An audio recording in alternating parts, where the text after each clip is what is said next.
des Anges, c'est une entreprise de traiteurs. Alors, déjà, un petit peu de culture générale, ça peut paraître important, mais je pense qu'il n'y a pas beaucoup de gens, même chez les professionnels, qui connaissent bien la différence entre un traiteur et un restaurateur. Il y a une différence fondamentale, et je ne vous dis pas ça pour rien, vous allez comprendre pourquoi, parce que ça va vous intéresser. Un chef de cuisine reçoit des convives qui ont choisi un menu et qui arrivent à table en ayant mis de côté tous leurs a priori, toutes leurs croyances en matière de cuisine, puisqu'ils ont choisi le menu et qu'ils sont rentrés pour ça. La grosse différence d'un traiteur, c'est que nous servons des tables de 200 couverts. Par exemple, sur un mariage, il y en a 2 qui ont choisi, il y en a 198 qui sont à table et ils n'ont pas choisi. Et tous ces gens-là, il faut arriver à les cartonner, d'accord? Je parle très simplement, d'accord? À une autre échelle, c'est la même problématique que vous avez, même vos amis, votre famille, même si vous les connaissez, vous connaissez plus ou moins leur goût. Mais le problème est tout le temps le même. Jusqu'où je dois aller pour faire découvrir aux gens quelque chose de... Il faut qu'ils s'en souviennent, il faut être dans le mémorable, parce que c'est là qu'il y a du bonheur, bien sûr.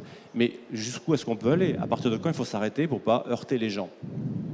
Et ça c'est notre business, ça c'est vraiment notre boulot, quoi. C'est-à-dire que soit on fait dans la salade gourmande et effectivement on ne prend pas de risque, on est tranquille, d'accord? Mais par contre, 1 heure après c'est oublié. Soit comme nous, on dit ok, on met en place une stratégie de cuisine, et cette stratégie de cuisine, elle a comme résultat depuis 9 ans et des dizaines de milliers de couverts, ça cartonne à 98%. Voilà. L'être humain a une particularité, c'est que, qui est quand même pas banal, c'est qu'il mange d'abord avec sa tête avant de manger avec sa bouche. Je m'explique. Je mange quelque chose, le réflexe c'est il y a quoi dedans? Excusez-moi, je ne veux pas être vulgaire, mais ce qu'il y a dedans, à la limite, on s'en fout, on n'est pas là pour ça, on est là pour prendre du bonheur à table quand on va mettre dans la bouche. D'accord? Donc quand on va commencer à traiter des grandes tables, on va faire une cuisine qui va être suffisamment équilibrée pour que le mental n'ait pas de point de repère ou pour qu'il soit décalé, pour qu'on ait le temps de sentir ce qui se passe dans la bouche. D'accord? Donc ça veut dire que je construis équilibré. Exemple, je fais une noix de Saint-Jacques au chocolat. Ça va? Personne ne s'évanouit? Tout va bien? Ok. C'est divin, si la sauce au chocolat est bien faite, bien sûr. Il n'y a pas que du chocolat dans la sauce. Si à la première bouchée, on dit « Ah, il y a du chocolat », on a 30% des convives au tapis. D'entrée de jeu, pourquoi? Parce que le mental dit « Non, c'est pas possible, ça ne peut pas aller ensemble ». Donc, quand on fait une Saint-Jacques au chocolat, on fait... Le cerveau enclenche pas, et puis c'est bon. C'est bon, c'est quoi? Monsieur, c'est du chocolat. Trop tard, il a aimé. Ok? C'est ça la stratégie. Comment est-ce qu'on fait maintenant pour taper en bouche au maximum, pour que on apporte cette impression de complétude maximum en bouche? Nous, on a une stratégie. Je pense que la stratégie, elle est vraiment valable. Enfin, on l'a expérimenté sur des quantités de couverts tellement importantes que c'est valable aussi bien chez vous que pour nous, de la même façon. On a un gros atout en cuisine, c'est que tous les êtres humains de la planète, qu'on soit vietnamiens, sud-américains, norvégiens, on a tous la même bouche. La seule différence, c'est ce qui se passe là-haut, c'est le mental, d'accord? Donc le mental, on en a parlé tout à l'heure, on essaie de le mettre de côté. Mais on peut tous capter 5 goûts. Le sucré, le salé, l'acide, le piquant, l'amer. Toutes les bouches de la planète. Si vous voulez apporter une sensation de complétude en bouche maximum, il faut taper les 5. Voilà. C'est un concept de cuisine événementielle. On frappe fort, on nourrit fort la bouche, d'accord?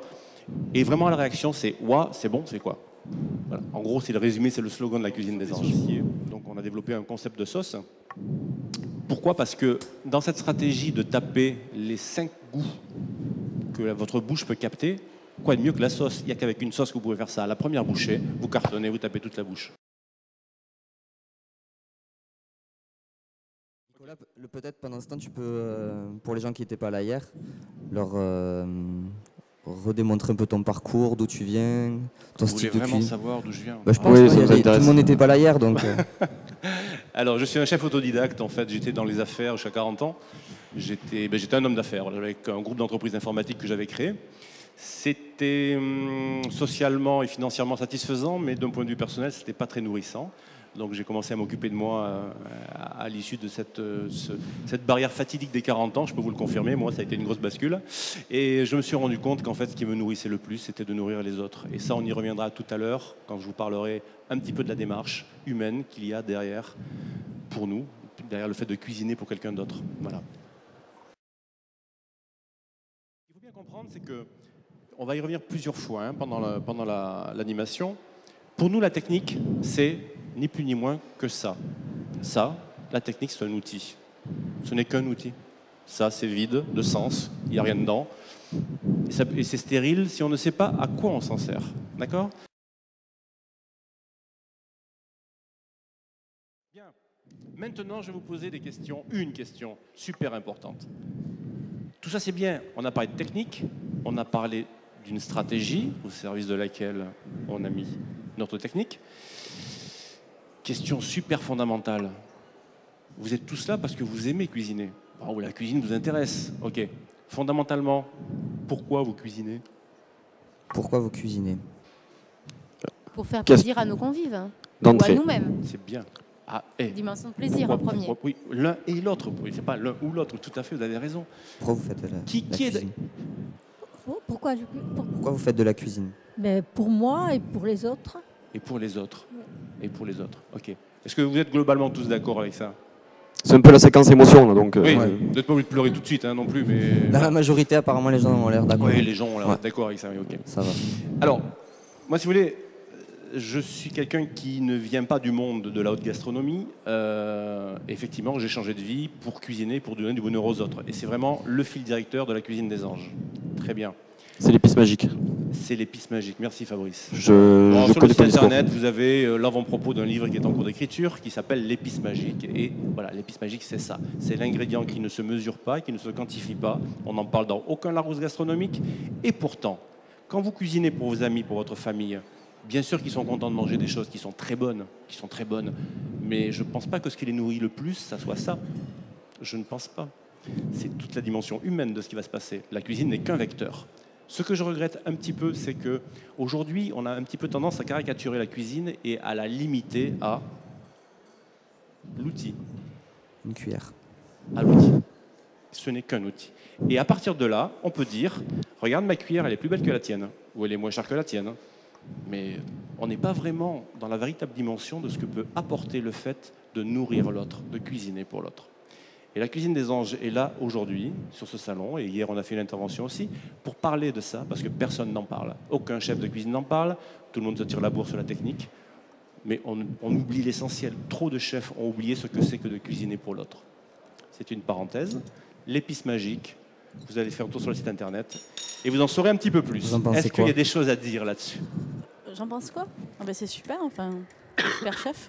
Elle est en train de pleurer, elle a une larme qui goûte. Ouais. C'est vrai. Tu fais pleurer les gens, Nicolas. Fabrice, non, il pleure pas. Je crois qu'il se Non, il n'y a pas d'autre. Je tousse, c'est pour ça que je pleure. Personne qui veut réagir par rapport à ce que Nicolas vient de dire, non? Non. C'est vrai que tout le monde d'accord. Ce côté compétition qu'on voit à la télé, c'est un peu ça que tu veux dire aussi. Ouais. Le côté compète, note, je suis meilleur que toi, ça fait oublier un peu la base de la cuisine qui est d'abord de cuisiner avec amour et de donner de l'amour. Voilà, exactement. C'est ce que nous, on appelle l'épice magique, que vous trouverez partout en référence, dans tous nos documents, sur le site internet. Et c'est ça qu'on veut promouvoir, et on le fait à notre façon, comme on le peut, mais je pense qu'on n'y arrive pas trop mal. Christophe, mon ami, oh, Christophe. on applaudit Christophe. Oh, Christophe. Très bon applaudissement. Christophe. Christophe, on ne t'applaudit pas. Merci, voilà. Merci pour ça. Il le mérite. Qui vient nous amener, voilà, tout à l'heure, on a un shooting photo sur une préparation, un de nos plats, un petit pot de gamme, hein, voilà, on est sur un foie poêlé au caramel de café et croquant d'orange salé sucré. Voilà, ça va partir au studio. Ça va partir au studio ça a l'air pour faire les photos. On voit l'écran ou pas? Merci. Oui, on voit bien. Merci Christophe. Quand je veux pas être là-bas et là-bas, voilà, c'est lui qui a préparé ça. Et en plus, il le fait mieux que moi. On pompe, on met en bouche, on goûte et on laisse se déployer les saveurs. Alors évidemment, on est sur un fruit, donc Grave, trop. Le cerveau enclenche quand même fruit, et quand il enclenche fruit, il enclenche sucre. Donc ça vous donne tout de suite l'impression du sucré. Voilà. Essayez de l'imaginer, parce que là je ne peux pas vous amener un magret pour tout le monde, mais essayez de l'imaginer sur un magret. Voilà. S'il y en a qui a une idée sur le fruit,